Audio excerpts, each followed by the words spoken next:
Hello, Dr. Scott Gray here, host of Top Minds, where we talk to the top minds in healthcare and business and life, such as the founder of the Orlando Magic, Pat Williams, and many more, and how they're making a difference in the world today.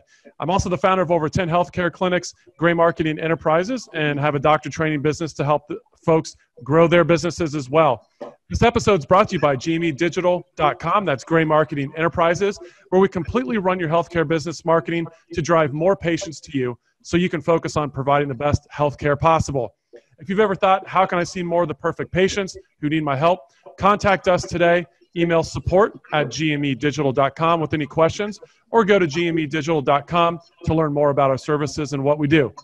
Now today, I'm super excited to have the guest on we have today. His name is Randy Davis, and he has founded and grown 19 businesses. The first one went bankrupt, but after that, the next 18 were successful, many into the 7- and 8-figure numbers, and selling several of them as well.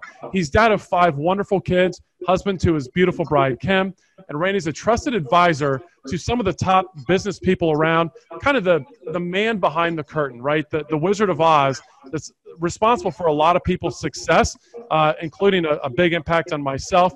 But he's worked with top celebrities that if you live anywhere in the world and you heard these names and you have access to media, you would know who they are. He's worked with over 25 billionaires. He's the creator of the Bootstrap Billionaire program, founder of Wham, the Walk Away Millionaire, and leader of the Elite 30 program, which is one that I'm in, a program that's literally changed my life. And we can maybe get into some of that today. But Randy, welcome to the show. Hey, Scott. Thank you. Excited to be here. Hey, thank you for coming on. So, hey, let's start with from the beginning here. I mentioned that you've started 19 businesses. The first one went bankrupt, and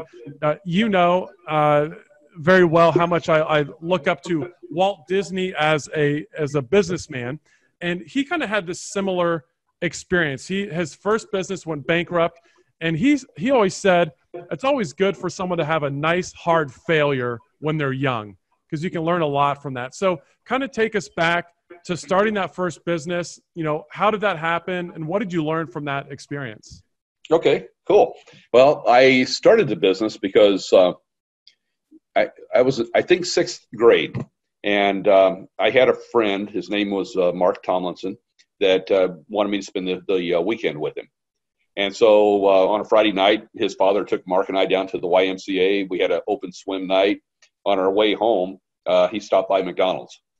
And at McDonald's, his dad, George, said, "Randy, get whatever you want." He said, "Mark and I are probably going to get a half a pound of," in those days, they sold French fries by a half a pound or a pound bag. They didn't have the large, it was just, this is either just like a regular size, half pound or pound. And he said, "We're going to get a half pound of fries. And I can't remember exactly now, 2 or 3 cheeseburgers a piece, and we're going to get a half a gallon of Coke." They sold it in like milk jugs, kind of Coke. And I'm going like, wow. Because like my parents didn't have the money for us to eat at McDonald's very often. And when we did, it was like, okay, we share a Coke. I get 1 hamburger. My brother gets 1 hamburger, and we share a fry.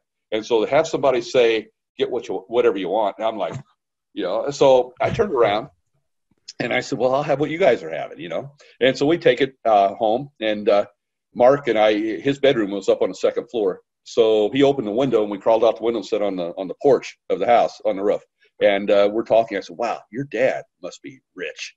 I mean, to just say get whatever you want and not worry about it, what's he do?" He said, "He's not rich, but he's okay."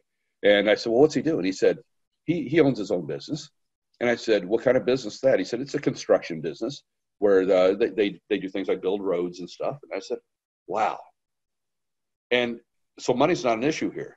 He said, "No, we pretty much do what we want to do." And I thought, I want to own a business someday, because, I came from a family that, we weren't at the bottom end of the poor, but we fell within in that range. And matter of fact, I grew up, my dad telling me the whole time of how we were like second-rate citizens, and people looked down on us, and we were on the wrong side of the river and that kind of stuff. And, with your program being about the mind here, it's pretty interesting, the kind of stuff that parents tell their kids that impact them without realizing what's happening there. But nonetheless, that was kind of like the spark of like, business. And so then as I got older, I knew that someday I wanted to own a business, because I saw that as a way to not have to work hard. You had everybody else do the work and make lots of money, and go to McDonald's and buy whatever you want to buy. And instead of sharing one bottle of soda pop, RC Cola once a week between my mom and my brother and I could afford my own bottle every day if I wanted it. And so that was my vision, man. And then in high school, we had to do something about what kind of business or what we were going to do with our career. And I wrote a thing. I was going to start an engineering company and was going to be self-employed, have my own business. So that was kind of like the start of it. And then as I'm going through college, I was working two jobs and then going to school, and it was 2 full-time jobs. And I was really tired, because I was just pushing. And I thought I have to work smarter. And I thought, I love motorcycles because one of the ways I generated my first year's tuition was from winnings. I raced professional motocross. And I thought, that's taking my passion. So why not create a repair shop where we repair motorcycles? And then maybe I could hire a couple people to help out, and I could work in the summer, have more money than I'm making doing 2 jobs. And so that was kind of the start of it.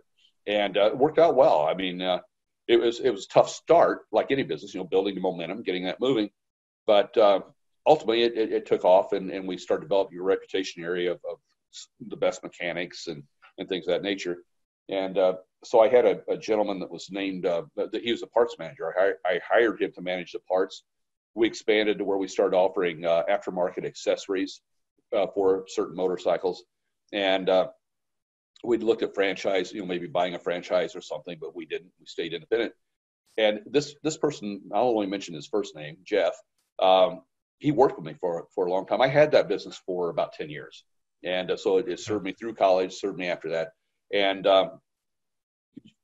there was a major mistake I made in retrospect, and that is I confused delegation with abdication. What I was really doing was abdicating, but I thought I was delegating to Jeff. And he was taking care of paying all of our accounts payables. Because of the parts, and he knew what was coming in. He took care of the inventory control, managing the parts. Pretty much, he did everything. I didn't. I focused on the back, the service area, and that worked well for many years. And I trusted him implicitly because he earned that trust. And I mean, you can't. He'd show up. He wouldn't show up on time. He'd show up early, and he wouldn't leave early. He'd stay late. And his work, he was extremely organized. Everything in his place. He just, to me, he was a dream employee. And then he didn't have a girlfriend during that time period. So that was totally his life of being consumed, which was kind of cool for me up to a point. But then he met some young lady that captured his heart. And he was smitten in a way that he'd never experienced in his life, would do anything for her. And, of course, hindsight 2020, right? Steve Jobs says you can't connect the dots looking forward, but looking back, it makes sense. Right. And, so what happened was she had a really bad habit that required a lot of money. And so he got creative on how to take money from the business. And then one day he didn't show up for work. And it scared me because that's not him. And so I called his parents. They didn't know anything. But some time goes, several days, he doesn't show up for work. Week, he doesn't show up for work. And I'm afraid guy's laying dead someplace, it's just because that's not him. And as it turned out, he took off to Florida with this lady that he met. And it had pulled out the maximum amount of money that he could get out of the business. And so with him being gone and not fielding the phone calls and the mail that was coming in for accounts payable, the invoices and such, I started getting calls of people threatening to take me to court because we were months past due. And I said, what? Because we operate on a cash basis. What I'm saying is when we would get a bill, the goal was to pay that bill the same day the invoice came in. And it's because we believed in cash flow, and other small businesses and such, we didn't want to be a problem. So we paid. And so that was really perplexing to me to hear that we were months behind. And so it all started unraveling there. And I'm in the midst of it. And I thought, every one of these individuals, they extended me credit based on character and their belief that I would pay them. I had the fact that Jeff took off, I wouldn't have known that. But I owe these people money. And so I went back to all of them. I said, here's my plan. I'm going to pay you back. I'm going to pay you with interest. I don't want anyone to feel that they ever lost money by doing business with me.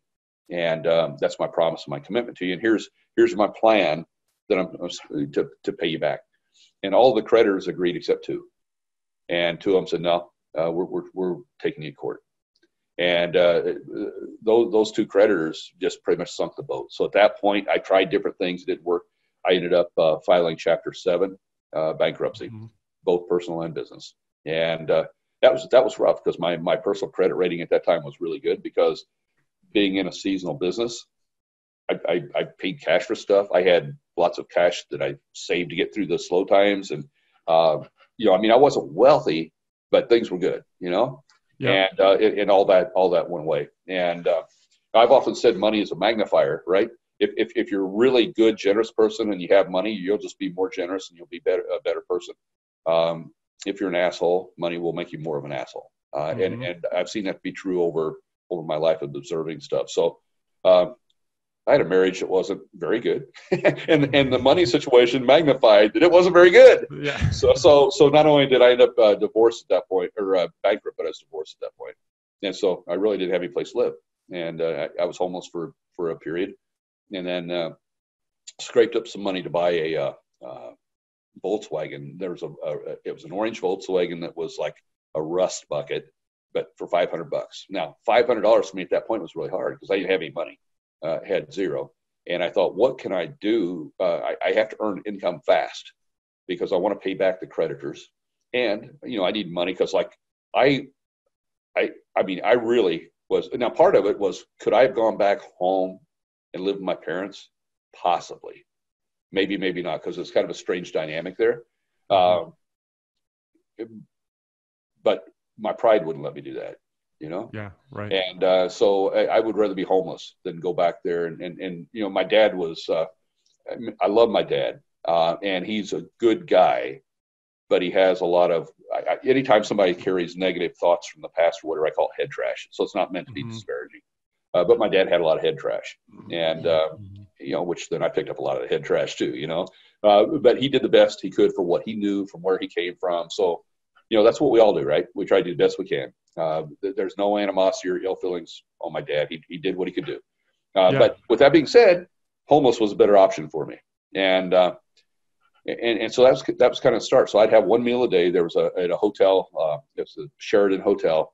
They had every night between a certain time period, they had a happy hour. And you didn't have to buy alcohol. You could go in there and buy like a Coke for 25 cents or 50 cents or something like that. And then you could go and they'd have like a little buffet with tacos or something like that. I had one meal a day, and that was it. Whatever I got from that place. Wow. Before I found out about that, what I did is I bought a jar of peanut butter, and I had a teaspoon, and I would just take 2 teaspoons of peanut butter and eat that, and that was my meal for the day. I'm overweight right now. Back in that day, I wasn't. Back that day, I was like trim and fit, and then I started morphing towards skinny. But So and then there's things like in the car. Okay, so I have this car, but that I can sleep in. But what do you do? And so there was a local campground. It was like a KOA, but it wasn't. It was independent, and they wouldn't let me stay there, but they would let me take a shower there. I'd have to pay more money to stay there, and I didn't have the money for that. So what I'd do is I'd park my car on a gravel road out in the country, and I'd sleep in the car. And then in the morning, I'd go in and I'd take a shower there to get cleaned up for the day. I would do 30 minutes of chores for them in the morning and 30 minutes in the evening for that shower. And that's what I started doing. And then I thought, well, I don't have any assets right now. I don't have any money. So what can I do? And I thought the only thing I know is sell stuff. But I'm too thin-skinned to be a salesperson. So I went to insurance companies, and they didn't want to hire me because based on their test, I was too thin-skinned, couldn't handle the rejection, wouldn't do it. And but I really, which is kind of funny. That's kind of funny, Randy, because if there's one thing that I think about you, it's thick skin and willingness to just go and do anything without any, just that confidence and whatnot. But no, I like where you're going with this, because this is, think about a lot of people that will say, I can't do this. I can't be successful because I don't have the resources, right? So tell us what you did when you were down and out at zero. You had nothing. What did you do, and what would you tell someone today? Because a lot of people don't know this.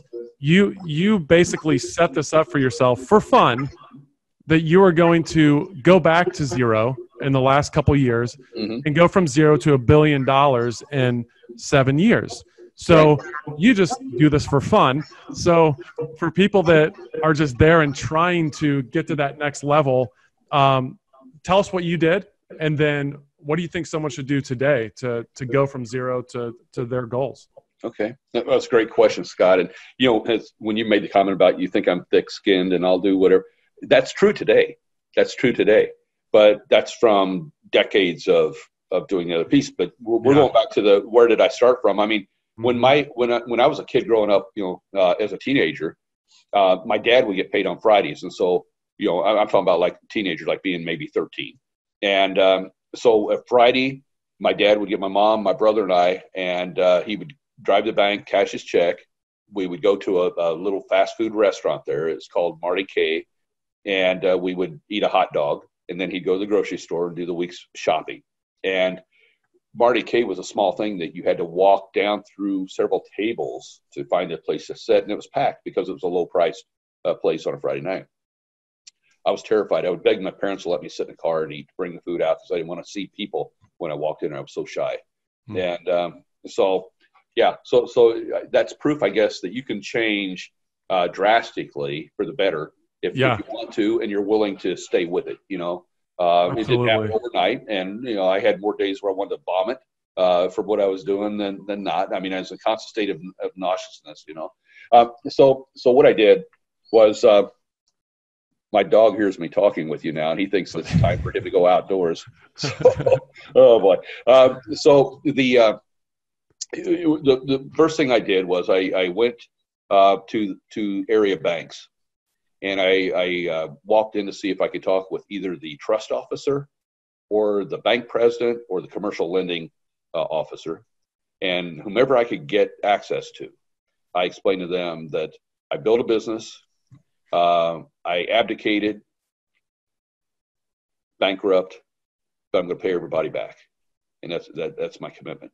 But I also know there's a lot of things I don't know that I need to know, and so I asked them. I said, "Who?" Without asking you to violate any confidence, because I know you wouldn't do that to begin with, but based off of public knowledge, who are the top 3 wealthiest people in our county? And bank 1 would give me some names. Bank 2 would give me some names. Bank 3, 4, 5. And you would get different names, but there were a couple names that kept appearing on all the banks. And I thought, okay. So I reached out to those individuals and explained to them my situation and then asked them what they would do. And, like one guy tells me, he said, when you start your next business, just focus on watching the pennies, and the dollars will take care of themselves. So I was getting that kind of, advice. And it wasn't that helpful for me where I was at right then. But those relationships then blossomed later where I got better information. So initially it was, and then I went to my CPA, which he was regarded as one of the better CPAs in the area. But ironically, he gave me a lot of bad advice, in retrospect. And his first name was Bill. And so I asked Bill, I said, it looks like I'm going to have to become a life insurance salesperson. Number 1, I think most life insurance salespeople are bad people. Now, I don't believe that today. Today, I know they're very noble, and awesome people. But at that time, I was used to the kind of the lower end, non-professional, amateur, churn and burn salesperson that just do whatever to make a commission. That's what my experience was. And then with time, I learned that, there are really some awesome life insurance professionals. The difference is professional versus amateur. So I figured that, I didn't like it. Most people didn't like it in the circle that I grew up. If I could learn to sell that kind of stuff, I could probably learn to sell anything. My self-esteem, self-image was so low, Scott, that I couldn't understand why anybody would want to hire me other than just a bottom-feeding life insurance company. But I had to do something to bring some money in. So I had a really, my mindset and everything was really not in a good place at that point in terms of what I felt about myself. Went to the CPA. And I said, Bill, I think I'm going to become a life insurance salesperson. If I did, and assuming that I was trained well and I was expert at what I was doing, what kind of company would I have to be affiliated with that you would feel comfortable referring me to? Now, I'm not asking you to refer. I'm asking you to tell me what kind of company I need to strive to get a job at. so I can then learn and try to do it. And so he told me the name of a couple different companies. He named Prudential because, they were really big in that area. He also named Northwestern Mutual, and then he named, like the Metropolitan in New England, and kind of the old school. And so he told me there was a local agent named Ben Jewell. And Ben was one of my, he turned out to be an angel for me, because Ben's family was surgeons, high-end attorneys. He lived in the affluent part of town. His family had the kind of status that people wanted to do business with Ben just because of the status of doing business with that family. They were just a pillar in the community. Mm-hmm. And he took to liking me. And he said, Randy, he said, I think for what you want to do, you'd be better off with Northwestern Mutual. And that's who Ben was affiliated with. And he said, you mind if I contact the general agent and let him know about you? I said, no, that's fine. And so the companies gave me tests, and they all said that I wouldn't make it, like I alluded to earlier. And so with Ben, but then there was a guy named Mike Maines at Prudential, and he was their top salesman, not only locally, but on an national level. And so I got an appointment with Mike, and I said, Mike, insurance companies don't want to hire me. They think I'm thin-skinned, but man, I got to make some money somehow. And I can't just do a 9-to-5 job. I can't do a salary. I have to have something where I get paid off performance, right? So he ended up liking me, and he told the district manager, he said, I know this guy's not passing the test, but I have something telling me he has a fire in the belly that he'll somehow make it work. I think you ought to give him a shot. And so district manager called me in.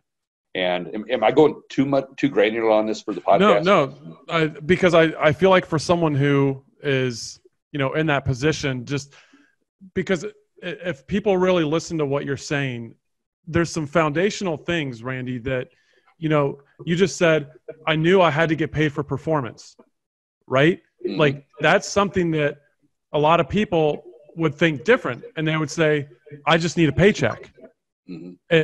So I want people to catch nuances. You always talk about nuances. Is you're hitting on mindset. You're hitting on, just how you go out and talk to the people you need to talk to. So most people would sit back. They wouldn't go out and ask all the bank people who to talk to, right? You always find experts. And I know, like, just think about that. And everyone that's listening, because one of the things, Randy, we talked about before we got on here was you were saying you needed to figure something out. So you went and bought this person's time. And then you went and bought this person's time. And literally, this goes back to when you were dead broke and you went and tried to find the right people to find out what to do, get those connections ahead of time, the network, the mindset, getting paid on performance. And one of the things that I thought was great that you said earlier was you said, oh, like you have everyone else do all the work and you get paid the money. Like, that's great. Well, what's so funny about that is that, I feel like that mindset really has traveled through with you, because one of your big principles is RTO. It's results through others. That's how you grow a business. And I feel like people will need to listen to this like 10 times to hear all these little nuances that you're saying in your stories. And I would encourage people to, focus on just how you talk and really where your mindset is. So keep going with this. What happened next, Randy, as you were going down this journey? Yeah. And thanks for pulling out the nuances. See, you're a master at that, man. So the viewers and listeners are really, the fact that you're pulling it out and saying, here's the key points, because I don't know that I would even be pulling them out of there. So thank you for doing it, man. So the next piece is I go in and I talk with the district manager at Prudential, and it's only because Mike had told him, and Mike was highly regarded. And so he asked me what other companies I was looking at. And I said, well, Northwestern. He said, Northwestern Mutual. He said, that's 100% commission. I said, I know. And he said, we're willing to pay you for training.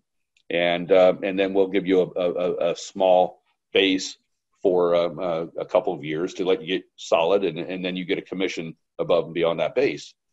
And so I'm talking with him, and he said, what do you like about Northwestern Mutual? I said, well, they just seem like a really quality company, and it's the fact that it's commission, I could probably make more money faster if I do a good job. And if I don't do a good job, then it means I'll just starve faster. And he said, well, my hat's off to you if you can make it with Northwestern in this day and time. He said, I think you're better off, and most companies are doing what we're doing, where they give a base and then they train you and mentor. And he didn't say mentor, but he said work with an agent. And he said, I think that's the better approach. He said, I think it's kind of crazy to go that other route. And I said, so what happens after 2 years? He said, well, after 2 years, you're fully commissioned. And I said, okay, so I'm assuming there's some kind of performance requirements you have to make at different milestones. He said, yeah.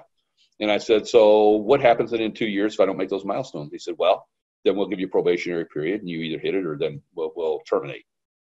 And I looked at him and said, okay, I just made my decision. He said, what's your decision? I said, I'm going with Northwestern Mutual. And his mouth dropped open. He said, you're passing, I think they were going to give me like $2,000 a month or $2,500 a month or something, which is a lot of money for me right then. Yeah. And they were going to do that for 2 years.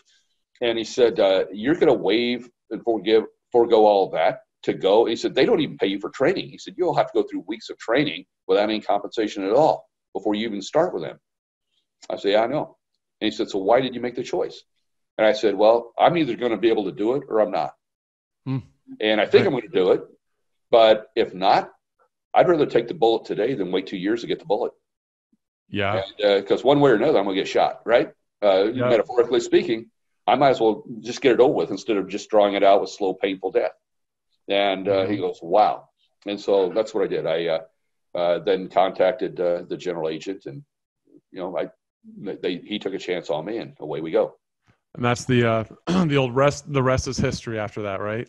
Well, yeah, it's history with a lot of rough stuff in between because they had high standards. I mean, it's like at that time they wanted you to make 50 phone calls a day, and then on top of that, they wanted you to have 20 scheduled appointments a week, so that by times people rescheduled, you'd still end up with 10 to 15 kept appointments. Yep. And most of the other companies didn't have that level of activity or standard. Now, so my thinking. Let me ask you on that, because I know in one of your businesses, you took that standard over where your people, it was the exact same thing. You expected them to, have more appointments, have more kept. How did you take that and use that in your business? Yeah. Well, and one thing I want to tell you, though, as we move into that, which is still part of it, is that my thinking was that if I struggled on those tests and they didn't think that I was going to be able to do it anyhow, then that meant that from their perspective, I wasn't quite good enough. Now, whether that's true or not, but that's one of the things I grew up hearing was that I wasn't good enough. Mm-hmm. So I thought, okay, if they want me to have 20 scheduled appointments, I'm going to have 30. If they want me to have my calendar full 2 weeks ahead, I'm going to be full 6 weeks ahead. So I went to become a workaholic maniac to try to get that stuff done.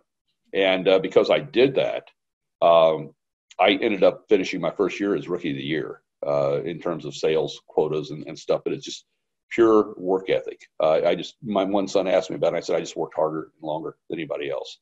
And then one other piece I'll add to that, because I think there's a nuance that we need to pull out of this. And then I'll go into how I use that with that other group, was that I had to make phone calls. This was before the day of the cell phone, which I couldn't afford it anyhow. If I'm living in a car, how do I make phone calls? Right. So when people tell me they don't have the resources, I get a little irritated, because Tony Robbins says it's never an issue of resources. It's a lack of resourcefulness. And so I went to the pastor of my church that I was attending, and I said, I explained to him that I needed to use a telephone. And I said, there's probably some older individuals in the congregation that need a handyman, that somebody rake leaves, clean gutters, do things like that. I'm wondering if you could just kind of put the news out there. If there's somebody that would like that, in exchange, they would let me use their telephone from the hours of like 6:30 to 7:45 every night, local calls, no long distance calls.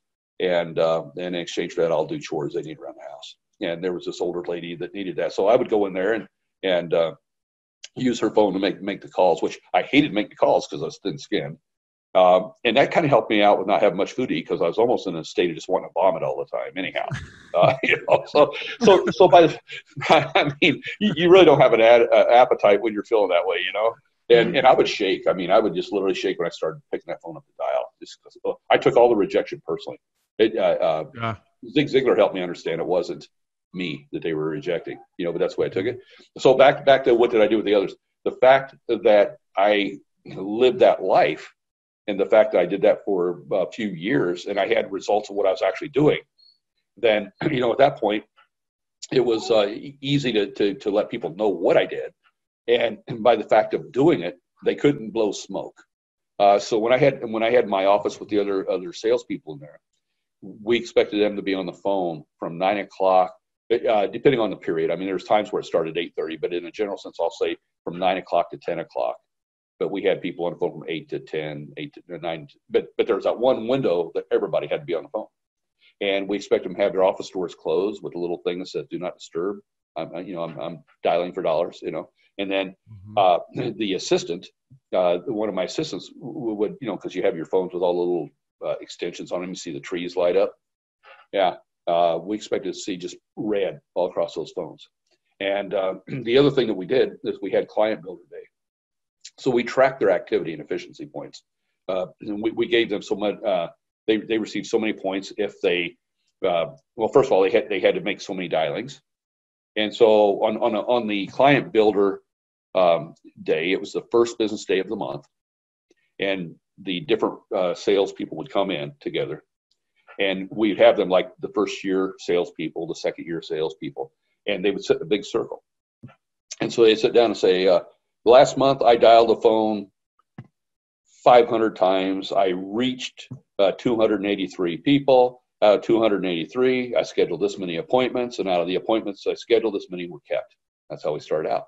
And then it would go, I opened this many cases. I took this many S56, which were fact-finding discovery documents, opened this many cases, had this many closing interviews, made this many sales. And then myself initially, but then ultimately it was our managers would sit there and ask for the group feedback. Okay, peers, what do you think about Dr. Scott's activity for the last month?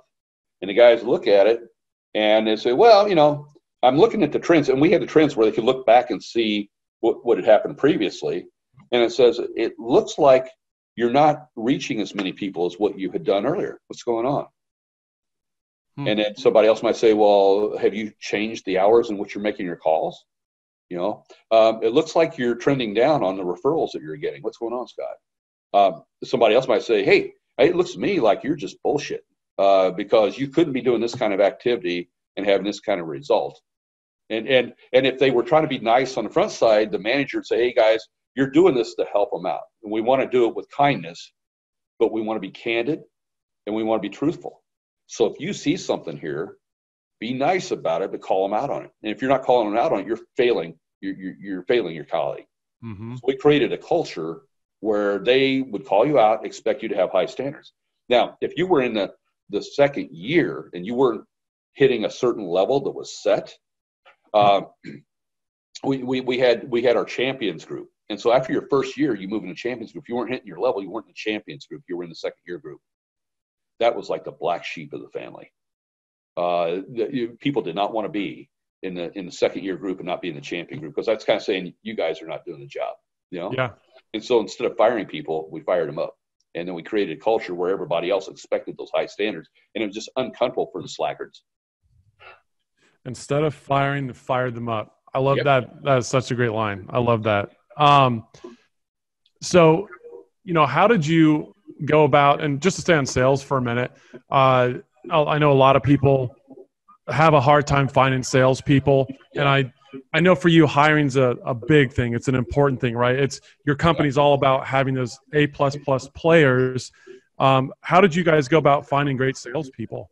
Yeah, that's a great question. And again, it's going to depend on your market, what you're trying to do. But one of the things we did, we went after, college career days, and we would go to the different universities and we'd have a display where we were offering a position for people that wanted to be involved in marketing and sales. And we did a lot of college recruiting. The other thing we would do is personal observation. And so if we're out and about and, if I'm looking at buying a car or if I'm buying something and I'm really impressed with what that person's doing, we would have a conversation. If there was a guy that he was in college and he knocks on my door one day and he's trying to sell me knives, cutlery knives or something that were Cutco or something. Yeah, you know which ones I'm talking about, right? I think they're based out of Ohio or something. I think maybe not, but might be. Yeah. Anyhow, they were high-priced knives. I mean, to buy one knife might be $100 or something. And I come from a place where you just buy the $2 knife and whatever. But the fact that this person would be knocking on doors, making cold calls, and then did a pretty good job trying to sell, I hired him. So personal observation, doing referrals, and then going to college. We typically didn't try to find people that, other than potential college grads, we want to find people that were already selling. And so like office copier machines or whatever. And a lot of times I had in the early days, I did it all like you do. But once I started building my team out, we would turn around and put calls in to different places to talk about buying some equipment, just to find out how the salespeople were doing. And then we would plunder and try to hire them away from it. There was a guy from San Antonio, Texas, that worked with one of these large companies down. I probably shouldn't mention the name, but it was based out. It was a knowledge product company on self-improvement, and they were teaching sales training and stuff. And we hired him as one of the managers, and that guy was just a character. It was like I had him calling on CPA offices, and this guy was like a clown. I mean, he could tell jokes. He was just a funny guy. And when he'd walk into the door, he'd walk in like where the receptionist is at, and he'd jump through the door and go. It literally jumped. He'd open the door and then he'd jump through, and the whole time going, "Ta-da! I'm here. How you doing today?" And he just like, you think, does this guy look goofy? And right. So talk about a pattern interrupt. Yeah, it was, and he would just get people like they didn't know whether to call 911 or what the deal was, And so we did a seminar one time, and he wasn't there, and in this group of CPAs, and some of the CPAs were really bothered that he wasn't there because they liked him so well. He was so entertaining for them, That's great. So that's what we do: is personal observation, plunder from other sources, and then college grads. Yeah, love it. So we've talked a lot about working with other people, and I know, one of the big concepts that you teach in Elite 30 in the mentorship program that I'm in, and is you talk a lot about true wealth, right? So true wealth is more about, right, your entire life, looking at everything holistically, and it's not just about the money, it's not just about the business, and balancing that, the family and the love of friends and all that kind of thing. Now, like I said before, you basically sequestered money, so you could go from 0 to $1 billion in 7 years, which most people are probably listening to this like, did he really say billion with a B? Yes, that's how Randy is. That's where he's going. And but there's a caveat, and that is that you can only work 30 hours a week. So how do you use your time to work 30 hours a week to build something that big to, achieve this true wealth, especially with a guy that self-admittedly said the word workaholic earlier? How do you do this? Yeah. Well, I learned I was a workaholic in the beginning, and I learned to then not be a workaholic, but to become a smartaholic and work smart. And I don't mean being smart aleck, but I mean, just I work smarter. And where that came from was Zig Ziglar. I asked Zig, I said, how do you do this to achieve what you're achieving and still have the relationship you have with your wife and your kids? And he looked at me and said, "Randy, I'm a workaholic." Now, that's kind of like counterintuitive, right? And he says, when I get on the airplane to fly someplace, he said, as soon as I'm in the seat, I'm working. He said, and I'm working until we land and I get off the plane. He said, so when it's time for me to work, blinders are on, I'm a workaholic. Then when I'm not working, I'm the most casual, laid-back guy you've ever seen. I don't work at all. So I'm with my family. I'm not thinking work. He said, the problem is most people, they are thinking about their family when they're working, And then they're thinking about work when they're with their family. And he said, no wonder they're so tired. They're running back and forth all the time between those two thoughts. And so that was kind of an eye-opening piece for me. And then, so what I started doing was carving out the time. And like the first thing I do is I would learn what school activities, extracurricular activities my kids had, what things coming up that was important to my wife. And I marked all that off on the calendar because I wanted to make certain that I protected that time. And then the other thing that I did on it was, when we look is that it's kind of like Parkinson's law, right? Where work tends to expand to the time that's allotted. Yep. And think about it. Have there been times that you've been on an airplane and you've checked luggage? Or have you ever checked luggage? Yeah. Okay. And then there's been times where you probably haven't checked luggage, but you do carry on. Right. Okay. Now, do you find yourself going through a different mental gymnastic when you're doing carry on versus when you check luggage? Like at the airport or while getting ready? While getting ready, while packing, while deciding what to take, what not to take. When you're checking, you're just throwing everything in. When you're carry on, it's like, what can I leave out? Right. And do I really need to take this? And exactly. And so that's what you do. If you take the amount of time off the table that you have available and you adhere to it, that forces you then. So like in my case, where the goal is to achieve $1 billion of sales, and actually it's more than that. That's just the minimum threshold, right? With 20% net profit, because we all know the top line number means nothing if you don't have some profit. Then I have to look at and say I have that limited amount of time. So now that's like doing carry on luggage. I have to be very, very careful about what I will invest my time in. And so you then have to really develop the skill of saying no in a kind way. And that's hard when you want everybody to like you. But that's a skill that everybody, and that's a common characteristic of the billionaires I work with. They're masters at saying no, but you don't feel bad about it because of the way they say it. And there's a whole training that you can do on how to do that. But nonetheless, you have to say no. You have to really. It takes courage to do that because as entrepreneurs, our minds are like, well, this is really important. We need to do this. This is really important. We need to do this. Oh, this is really important. We need to do this. And so now you have 20 things that's really important that you need to do. And so then we start narrowing that down to get it down to 1 or 2 or 3. All of a sudden it's like, that's not practical. Well, that comes back to mindset again. That's inaccurate thinking, but it's true to us, right? So billionaires will say no. You have to sit there and look at and say, this is the amount of time that I have available. So what's going to be the biggest lever mover for what I could do? And as a business owner, if you're trying to build a business that's an organization, that's not a self-employed business where you're the one that has to stay there all the time, then you know that you're going to have to utilize technology to leverage yourself. You're going to have to utilize people to leverage yourself. And so then the key is, how do you find the best people that you can afford that fit within the economics you have, and then put them out there. So the highest leverage activity that a business owner can do is to hire A++ talent and then manage and build them and develop them. So you're helping them become the very best that they can be in that area. And you create that leverage. That's how you're able to do 30 hours a week and generate, 10-figure sales and 20% net profit. So my typical day is, because, if I'm going to work 5 days a week, then I'm restricted to 6 hours a day.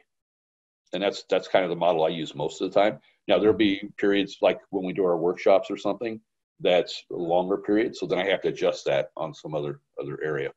And, but on a typical day, I get up and the first thing I do is drink water, just because I hear that's a good thing to do. And, I'm working to transform the health here. So that's the first thing I do. And then, there's things like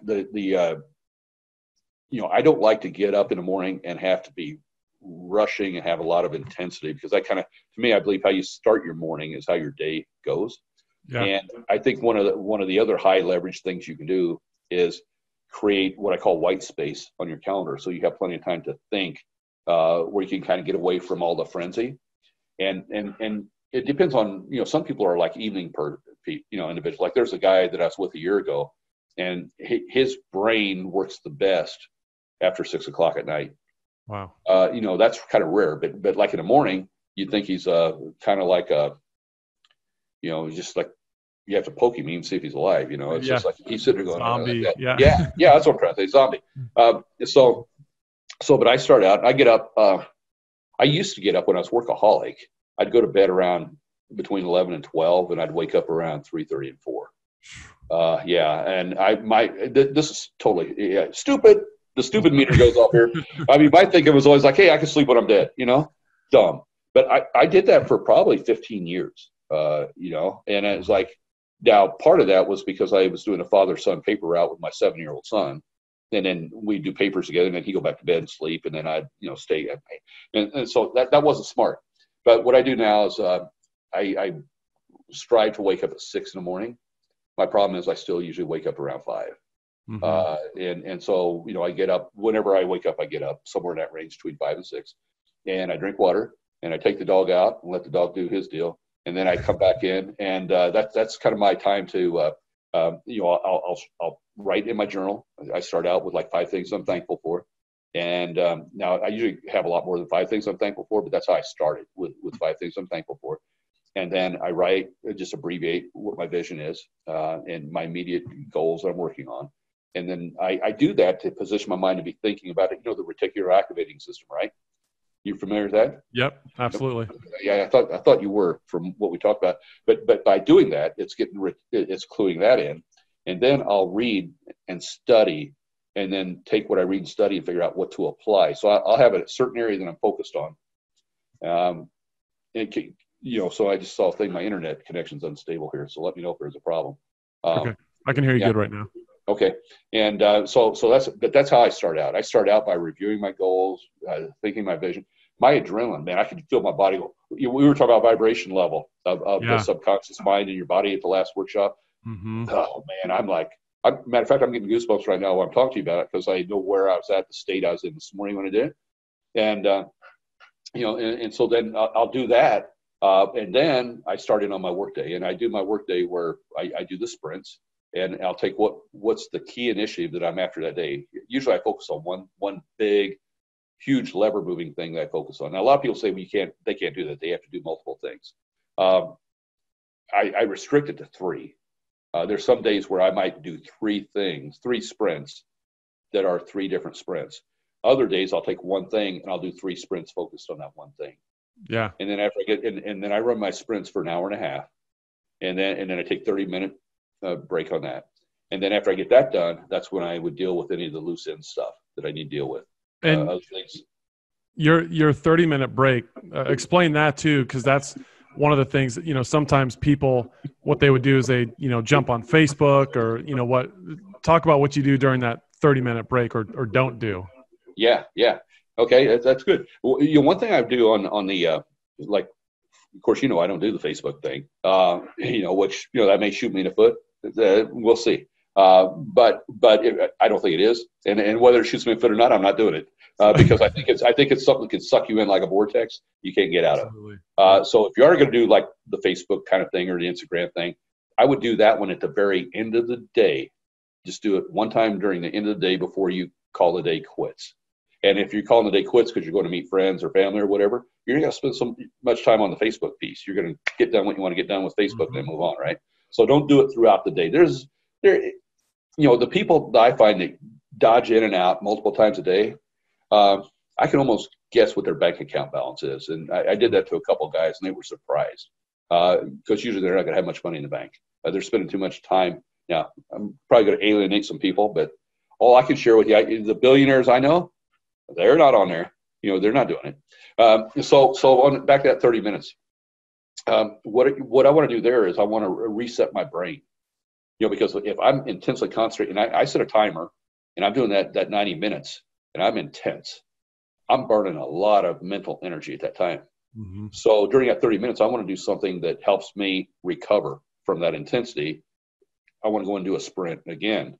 And if you think about in high school, if you're running track and you're doing a sprint, you didn't run a sprint and then blow a whistle, run another sprint.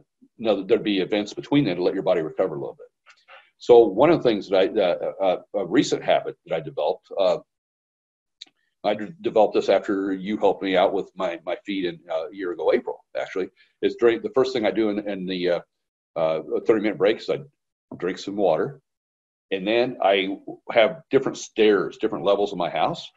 And so I take 10 minutes and just walk up and down stairs in my house and just do that. Start walking as fast as I can, taking multiple steps, just playing around on the stairs or stuff like that, you know. Yeah.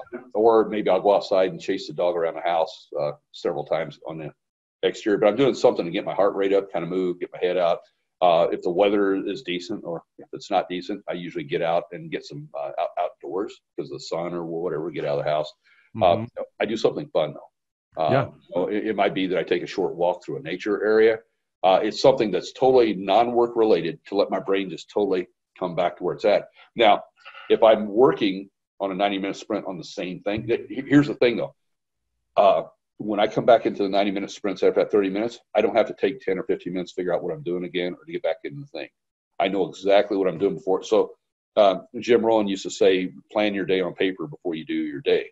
And that's what I'll do. So like if it's a sprint where I'm focusing on one thing for all 3 sprints, when I'm leaving it, I know exactly where I'm picking up and what I'm starting on immediately when I come back into it. If I'm doing 3 different things, I already have, at the end of the day, I get set up for the next day. So I'm going to have what materials I've needed to compile or whatever, so that when I start out, man, I'm running. Yeah. Yeah. I remember you talked about, you said at one time Warren Buffett at the end of the day would write down everything that he had to get done. And then he would take another sheet of paper and he'd pick the top 3 and then throw that original one away. Yep. And then take those 3 into the next day. And then that's it. To do. Yeah. His initiatives. Yep. And by doing that, because the problem we get pulled into as entrepreneurs is that we all have just tremendous opportunities out there. And we could then pile the list on and we end up coming up, most entrepreneurs, when they think of productivity, it's like, how can I do more things more efficiently? And proper productivity really is, how can you do fewer things but achieve a big result? And that's where the real mastery is at. I was out, I had a guy that had a relationship with the Native Americans in Monument Valley. So he could take our family out into the tribal lands that most people couldn't go to. Wow. And the reason that they couldn't do it is because you had to be part of that tribe to be able to get out into that area. And, when you look at that, it was because they only had the one thing, that they focused on. And that was just kind of like a mindset for me. That was between that and the movie City Slickers, where this one thing piece kind of came up. But what I learned is that most entrepreneurs, you don't have to be doing all of those things that you think you have to be doing. And so then the key is trying to figure that out. Yeah. Awesome. It takes discipline, takes courage. Yeah, absolutely. Absolutely. And that's, when you said, taught me one time, try to do less today. It's like, wait, does that make any sense? And everyone's trying to do more, right? And it's, you got to do less, but be more effective. Now, you made me think of something a minute ago. So I met you at Ed O'Keefe's time collapsing in Chicago there at one of the meetings he had. And I know that Ed has become good friends with Jesse Itzler. And you mentioned going up and down the stairs.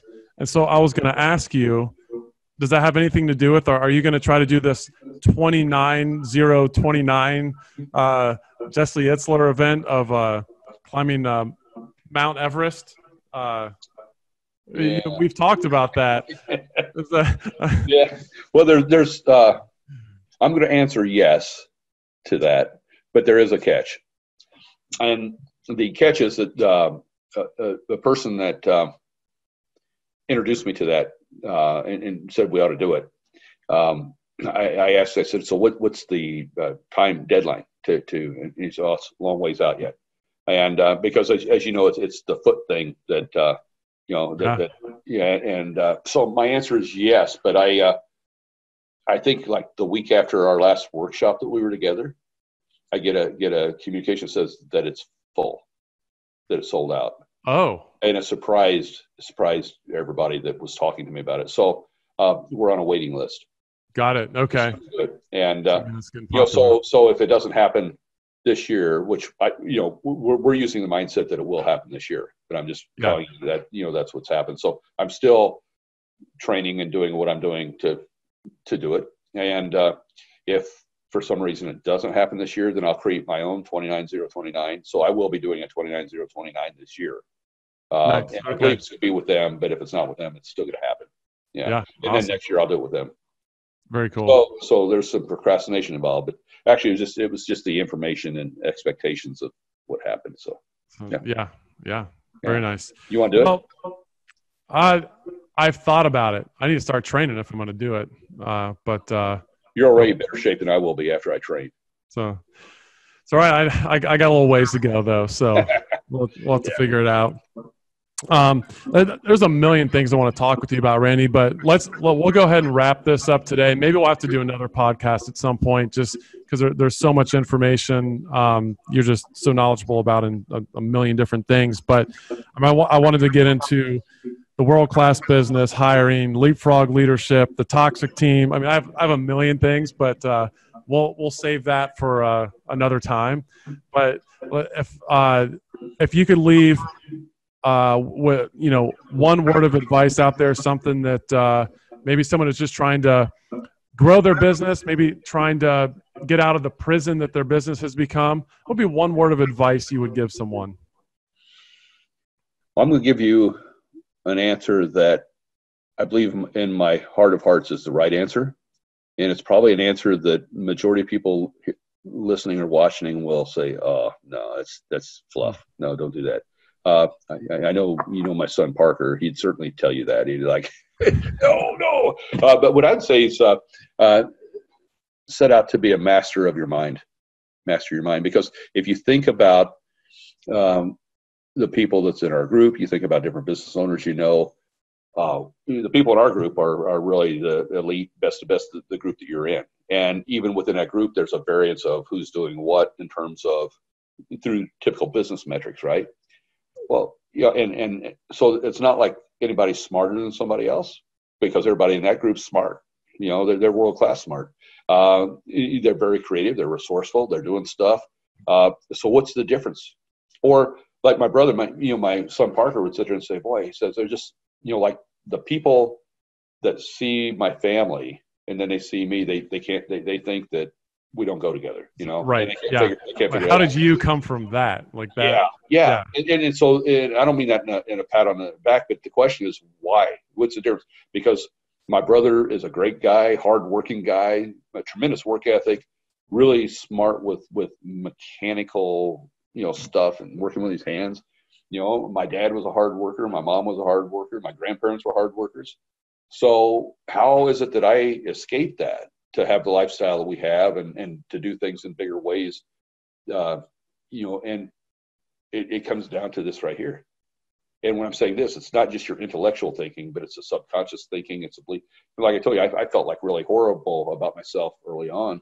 And, it's just so you have to do that kind of work. And the people don't want to.